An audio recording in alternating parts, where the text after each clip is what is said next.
Selamat datang di video pembelajaran materi gambar furnitur untuk konsentrasi keahlian desain dan teknik furnitur SMK Negeri 2 Adiwana. Saya Ana Damayanti akan menjelaskan materi terkait dengan gambar furnitur. Apa perlu seorang tukang kayu mengerti tentang gambar? Jelas perlu, karena gambar merupakan salah satu langkah awal untuk membuat produk furnitur. Tujuan dari video ini akan menjelaskan mengenai gambar manual, gambar proyeksi, proyeksi piktorial, proyeksi ortogonal, dan gambar digital. Yang pertama, apa sih gambar manual? Gambar manual adalah cara tradisional menggambar dengan tangan untuk menggambarkan ide atau rancangan secara jelas sebelum dibuat versi digitalnya. Kemudian di gambar manual ada beberapa materi. Berupa yang pertama adalah gambar proyeksi. Apa sih gambar proyeksi itu? Gambar proyeksi adalah cara menggambarkan suatu benda 3 dimensi ke dalam bidang 2 dimensi atau sebaliknya dengan menggunakan garis-garis proyeksi. Dilihat di sini ada benda, ada orang yang melihat, kemudian ada bidang proyeksi. Apa yang muncul di proyeksi ini, di bidang proyeksi ini, itu adalah hasil dari penglihatan kita.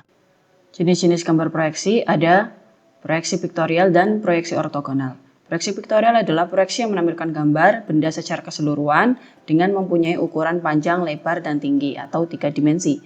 Proyeksi ortogonal, proyeksi yang menampilkan gambar benda dengan menggunakan beberapa bidang proyeksi dalam bentuk 2 dimensi. Ini contohnya.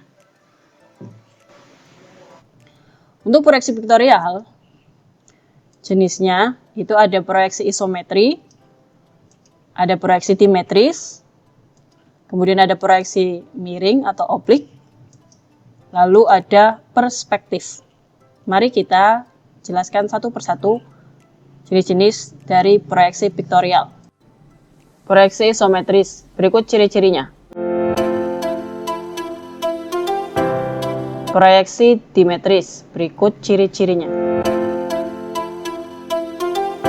Proyeksi oblik atau miring, berikut ciri-cirinya. Yang terakhir adalah gambar perspektif. Gambar perspektif adalah gambar yang sama persis apabila kita melihat benda yang sesungguhnya, seperti halnya kita melihat foto. Ini ada titik hilang ini yang digunakan sebagai pusat untuk menggambar gambar perspektif. Jadi dapat disimpulkan seperti ini proyeksi piktorial dari 3 jenis sebelumnya.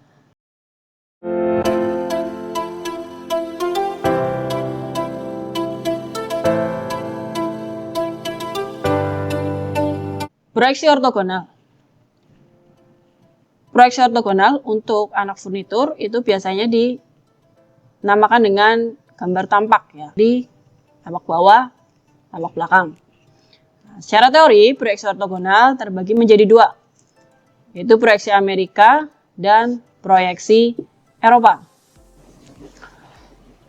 Proyeksi Amerika, ciri-cirinya adalah seperti ini.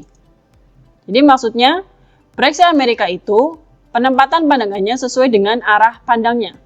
Jadi ketika kita menggambar di tampak depan, ya, itu berada di kuadran ketiga terlebih dahulu. Kemudian diproyeksikan ke atas ke kuadran kedua. Kemudian dari depan sini juga diproyeksikan ke arah kanan atau proyeksi ke arah kanan atau kuadran keempat. Apa yang diproyeksikan itu sesuai apa yang kita lihat. Untuk proyeksi Eropa, ciri-cirinya seperti ini. Sama terbagi menjadi 4 kuadran terlebih dahulu. Untuk menggambar di proyeksi Eropa, kita menggambar di kuadran pertama, di bagian depannya. Lalu di bagian depan ini diproyeksikan ke kuadran kedua, bagian atas, kemudian bagian kanan. Penempatan pandangannya terbalik dengan arah pandangnya. Jadi seolah-olah benda itu didorong ke belakang. Apa yang kita lihat di depan itu berada di belakang sebenarnya yang kita lihat. Ya. Untuk contohnya seperti ini. Contoh dari gambar proyeksi ortogonal, ya, dari proyeksi Amerika maupun proyeksi Eropa. Ini misal ini pandangan depan dari sini diproyeksikan ya, apa yang kita lihat bentuknya seperti ini. Kemudian diproyeksikan lagi ke atas. Apa yang kita lihat seperti ini bentuknya? Benar. Kemudian kita proyeksikan ke kanan. Ya. Bentuknya seperti ini sesuai dengan dari arah pandang atau penglihatan kita. Proyeksi Eropa. Untuk proyeksi Eropa, arah pandangnya adalah seolah-olah didorong ke belakang atau terbalik dengan arah pandangnya. Maka jika ini pandangan depan, ini seperti di belakang. Maka garis yang sebelah sini itu tidak terlihat. Jadi diganti dengan garis putus-putus. Kemudian diproyeksikan ke atas. Ke atas juga sama, seolah-olah kita dorong ke bawah. Maka garis ini dan garis ini itu tidak terlihat dari bawah. Tapi kita ganti dengan garis putus-putus. Kemudian dari depan sini diproyeksikan lagi ke arah kanan. Nah, sama seolah-olah didorong ke arah kiri. Ya, maka kita lihat dari kiri. Jadi garis ini tidak terlihat di arah kiri. Maka diganti dengan garis putus-putus. Untuk lebih jelasnya kita akan menampilkan cara menggambar manual secara langsung. Video menggambar manual.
Selanjutnya adalah gambar digital. Gambar digital adalah gambar yang dibuat menggunakan komputer atau perangkat digital bukan dengan tangan secara manual. Biasanya dibuat dengan software seperti AutoCAD, SketchUp, CorelDRAW, atau SolidWorks.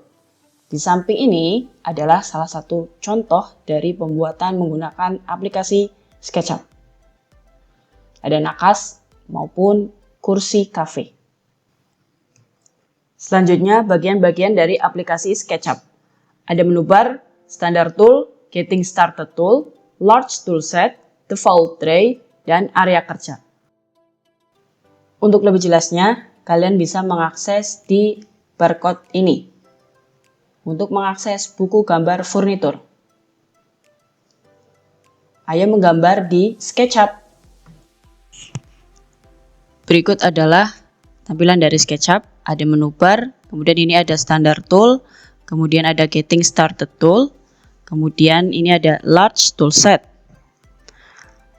Ini area kerja dari SketchUp.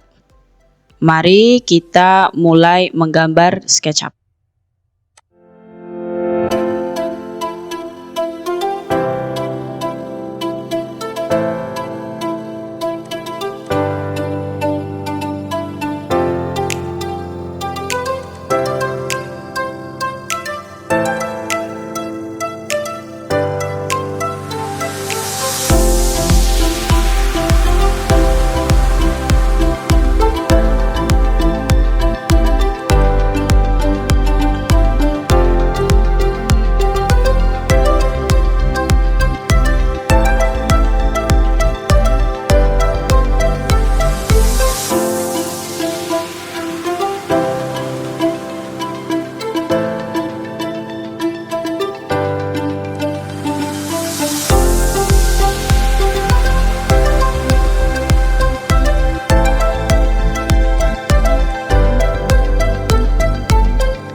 Kesimpulannya, gambar furnitur dapat dibuat dengan manual maupun digital tergantung dengan kebutuhan kita.